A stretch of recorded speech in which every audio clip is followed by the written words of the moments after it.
Hello बच्चों, आइए इस प्रश्न को पढ़ते हैं। एक विद्यार्थी दिए गए समय में विरामावस्था से मुक्त रूप से गिरती हुई वस्तु द्वारा तय की गई दूरी को नापता है। वह इन आंकड़ों के लिए गुरुत्वीय त्वरण g का उपयोग करता है। यदि दूरी तथा समय में प्रतिशत त्रुटि क्रमशः E1 तथा E2 है तो g में अधिकतम प्रतिशत त्रुटि होगी। पहला ऑप्शन है E2 ऋण E1, दूसरा ऑप्शन है E1 धन 2E2, तीसरा ऑप्शन है E1 धन E2, चौथा ऑप्शन है E1 ऋण 2E2। आइए इस प्रश्न की मुख्य अवधारणा की चर्चा करें। मुख्य अवधारणा, मान लीजिए हमारे पास में एक भौतिक राशि y है जो कि बराबर है ए बी भागे सी डी के। ए की घात मान लीजिए कि x है, b की घाते y है, c की घाते मान लीजिए a है, d की घाते मान लीजिए b है। तो यहाँ इस सूत्र से हम लिख सकते हैं कि जो y में दरअसल त्रुटि होगी, जिसे डेल्टा y से प्रदर्शित कर देते हैं, भागे y, ये दरअसल बराबर होगी x गुणे डेल्टा a भागे a धन y गुणे डेल्टा v भागे v धन a गुणे डेल्टा c भागे c धन b गुणे डेल्टा d भागे d। इसका मतलब यह है कि जो त्रुटि होती है वो दरअसल सदैव ही जुड़ती है।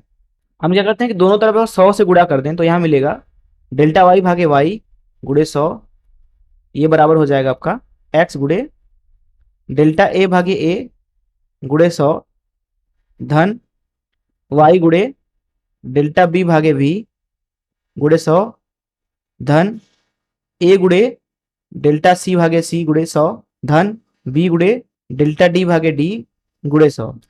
अब यहाँ पे हम बोल सकते हैं, क्योंकि ये जो आपको पूरा पद दिख रहा है y में प्रतिशत त्रुटि, ये पूरा जो पद दिख रहा है वो a में प्रतिशत त्रुटि है, ये पूरा b में प्रतिशत त्रुटि, ये पूरा c में प्रतिशत त्रुटि।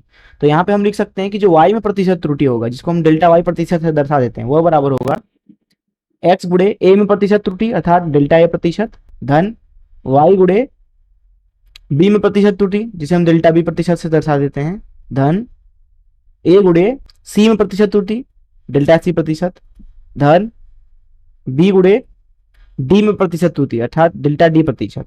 तो इस मुख्य अवधारणा का इस्तेमाल करके आइए हम इस प्रश्न को हल करें। यहाँ पर दरअसल इस प्रश्न में बोला जा रहा है कि एक विद्यार्थी दिए गए समय में विरामावस्था से मुक्त रूप में गिरती हुई वस्तु के लिए तय की गई दूरी को नापता है। यदि इन आंकड़ों के लिए गुरुत्वीय त्वरण g का प्रयोग करता है तब दूरी तथा समय में प्रतिशत त्रुटि E1 और E2 है। g में बोला गया है कि अधिकतम प्रतिशत त्रुटि निकालनी है।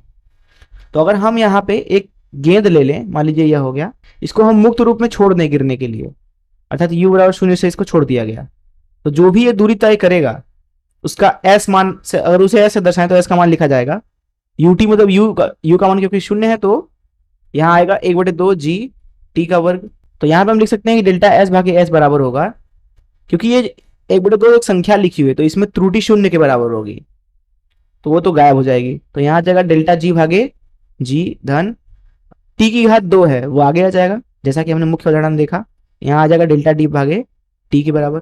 तो यहाँ से हम लिख सकते हैं, जैसा कि हमने मुख्य उदाहरण में समझा, कि जो s में प्रतिशत त्रुटि होगी वो बराबर होगी g में प्रतिशत त्रुटि अर्थात डेल्टा g प्रतिशत धन 2 गुणे समय प्रतिशत त्रुटि अर्थात डेल्टा t प्रतिशत। तो यहाँ से हम बोल सकते हैं कि जो g में प्रतिशत त्रुटि होगी डेल्टा g प्रतिशत, वो दरअसल बराबर होगी डेल्टा s प्रतिशत ऋण 2 गुणे डेल्टा t प्रतिशत। तो यहाँ पे हमें सूत्र मिला है कि जो गुरुत्वीय त्वरण में प्रतिशत त्रुटि होगा वो बराबर होगा डेल्टा s प्रतिशत ऋण 2 गुणे डेल्टा t प्रतिशत के। अब यहाँ पे जो दूरी में प्रतिशत त्रुटि है बोला जा रहा है कि वह E1 है, और जो समय में प्रतिशत त्रुटि है वो दरअसल E2 है। तो बोला जा रहा है कि डेल्टा g प्रतिशत का अधिकतम मान निकालिए। तो यहाँ पे डेल्टा g प्रतिशत अर्थात गुरुत्वीय त्वरण के अंदर जो त्रुटि है उसका अधिकतम मान, जिसे हम मैक्स लिख देते हैं, इसका मान हमसे पूछा गया है। तो ये दरअसल डेल्टा g प्रतिशत तब अधिकतम होगा जब डेल्टा s प्रतिशत अधिकतम हो अर्थात मैक्स हो, ऋण 2 गुणे डेल्टा t प्रतिशत जो हो वो क्या हो आपका न्यूनतम हो, जिसे MIN मिन से दर्शा देते हैं। डेल्टा s प्रतिशत, अब यहाँ पे केवल प्रतिशत त्रुटि का मान दिया गया है, ये नहीं दिया गया है कि वो धनात्मक होगा कि ऋणात्मक होगा। तो डेल्टा s प्रतिशत जो होगा वो अधिकतम तब होगा जब उसके प्रतिशत त्रुटि को धनात्मक ले लिया जाए अर्थात धन E1 यहाँ पे ले लिया जाए, और डेल्टा t प्रतिशत मिनिमम अर्थात समय में जो त्रुटि है वो न्यूनतम तब होगी जब यहाँ पे E2 को धन के साथ नहीं ऋण के साथ लेंगे। तो ये हो जाएगा E1 ऋण 2 गुणे डेल्टा t प्रतिशत की न्यूनतम मान जो कि ऋण E2 के बराबर होगी। तो तो ये दरअसल कुछ और नहीं बल्कि E1 धन 2E2 के बराबर आ जाएगा, और ये हो जाएगा आपका डेल्टा जी में प्रतिशत त्रुटि का अधिकतम मान। आइए देखिए कौन सा ऑप्शन सही है। जैसा कि यहाँ पे आप देख सकते हैं कि जो बी ऑप्शन है वही सही हो जाएगा, E1 धन 2E2।